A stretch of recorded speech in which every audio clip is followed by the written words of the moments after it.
15 আগষ্ট 1985 সময় ৰাতিপুৱা প্ৰায় 3 মান বাজিছে। সেই সময়ৰ প্ৰধানমন্ত্ৰী ৰাজীৱ গান্ধীৰ নতুন দিল্লীৰ বাসগৃহত ভাৰত চৰকাৰৰ লগত সদৌ অসম ছাত্ৰ সন্থা আৰু সদৌ অসম গণসংগ্ৰাম পৰিষদ অসমৰ এই দুটা দলৰ মাজত এখন মেমৰেণ্ডাম অফ সেটেলমেন্ট স্বাক্ষৰিত হয়, যাক জনা যায় অসম চুক্তি বা আসাম একৰ্ড নামেৰে। এই চুক্তিৰ পাছত ৰাতিপুৱা প্ৰায় 7 বজাত প্ৰধানমন্ত্ৰীয়ে 38 সংখ্যক স্বাধীনতা দিৱসৰ ভাষণ দিয়ে।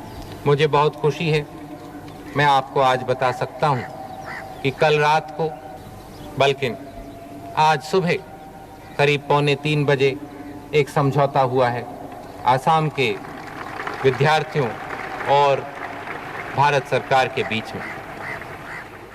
এটা এনেকুৱা আন্দোলন য'ত হাজাৰ হাজাৰ লোকে নিজৰ প্ৰাণ হেৰুৱাবলগীয়া হয়।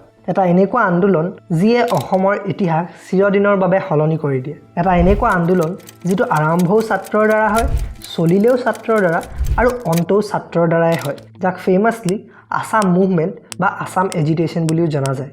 আচলতে কেনেকৈ আৰু কি কাৰণত আৰম্ভ হৈছিল অসম আন্দোলনৰ, ইয়াৰ কি প্ৰভাৱ পৰিছিল প্ৰতিজন অসমীয়াৰ জীৱনত, কেনেকৈ ইয়াৰ অন্ত পৰিল, আহাচোন ভালদৰে জানো আজিৰ এই ভিডিঅ'টোত।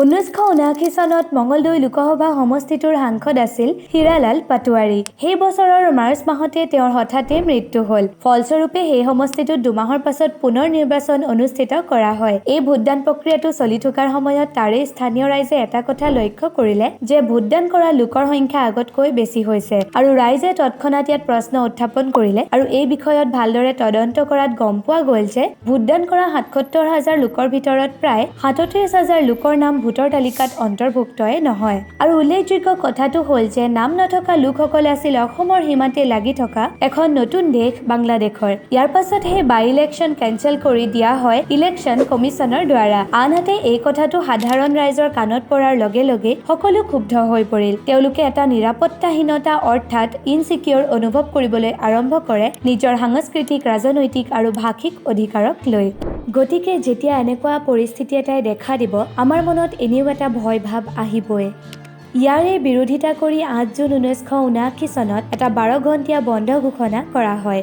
আছুৱে ইয়াৰ বিৰুদ্ধে প্ৰথমটো আন্দোলনৰ আৰম্ভণি কৰে, য'ত দাবী কৰে যে ডিটেক্ট, ডিলিট এণ্ড ডিপৰ্ট কৰা হওক ইলিগেল ইমিগ্ৰেণ্টছবোৰক, যাক D3 ডিমাণ্ডছ বুলি কোৱা হয়। ডিটেক্ট অৰ্থাৎ বিদেশী অনুপ্ৰৱেশকাৰীবোৰক চিনাক্ত কৰা, ডিলিট অৰ্থাৎ তেওঁলোকৰ নাম কৰ্তন কৰা আৰু শেষত ডিপৰ্ট মানে ভাৰতৰ পৰা বাহিৰ কৰা। এইটোৱে আছিল ঐতিহাসিক অসম আন্দোলনৰ প্ৰথমটো প্ৰতিবাদ, য'ৰ পৰা 6 বছৰীয়া এটা দীঘলীয়া আন্দোলনৰ আৰম্ভণি হয়। ইয়াৰ বিপৰীতে এই প্ৰতিবাদসমূহৰ মাজতেই চৰকাৰে 1980 চনৰ লোকসভা নিৰ্বাচন আয়োজন কৰাৰ যা যোগাৰ আৰম্ভ কৰে।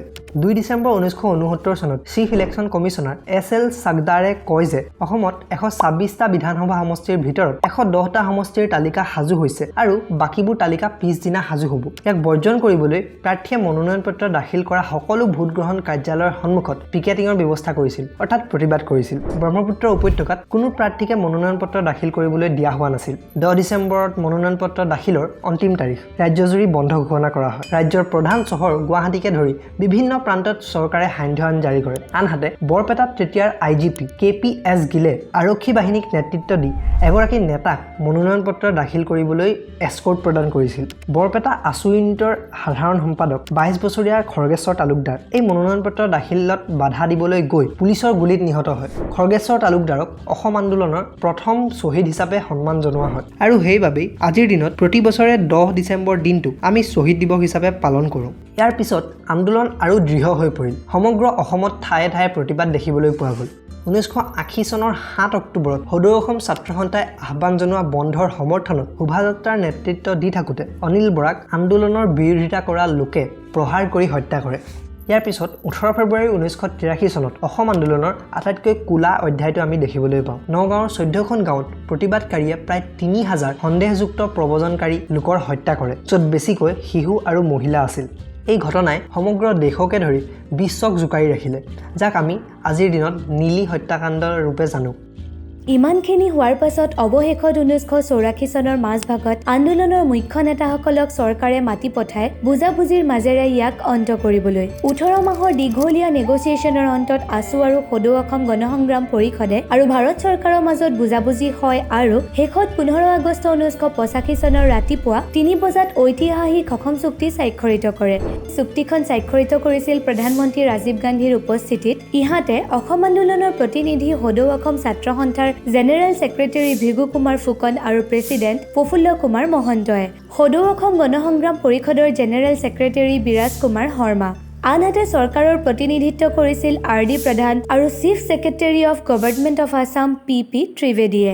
এই চুক্তি স্বাক্ষৰিত হোৱাৰ পাছত অসমত দীঘলীয়া 6 বছৰীয়া আন্দোলনৰ অন্ত পৰে আৰু আন্দোলনৰ মুখ্য নেতাসকলে এটা ৰাজনৈতিক দলৰ গঠন কৰে, অসম গণ পৰিষদ। 1985 চনৰ ডিচেম্বৰত যেতিয়া নিৰ্বাচন অনুষ্ঠিত হয়, এই দলৰে নেতা প্ৰফুল্ল কুমাৰ মহন্ত অসমৰ নতুন মুখ্যমন্ত্ৰী হয় আৰু অসমৰ হোম মিনিষ্টাৰ হয় ভৃগু কুমাৰ ফুকন। তেওঁলোক চিধা ছাত্ৰ নেতাৰ পৰা এখন ৰাজ্যৰ নেতাৰূপে পৰিচিত হয়। যদিও এই আন্দোলনৰ অন্ত পৰে আৰু অসম চুক্তি স্বাক্ষৰিত হয়, কিন্তু আজিৰ দিনলৈকে এই আন্দোলনটো যি কাৰণে আৰম্ভ হৈছিল তাৰ সমাধান দেখা নগ'ল। বাংলাদেশী অনুপ্ৰৱেশকাৰীৰ অবৈধভাৱে অসমত সোমোৱা আজিলৈকে আমি দেখা পাওঁ। আজি কেইদিনমান আগত এজন ইউটিউবাৰে নিজৰ চেনেলত এটা ভ্লগ আপলোড কৰিছিল যে কেনেকৈ অসমত সোমাব পাৰি। ইয়াৰ ওপৰত তোমাৰ প্ৰতিক্ৰিয়া কি কমেণ্টত জনাবলৈ নাপাহৰিবা। তেন্তে আজি কি শিকিলা?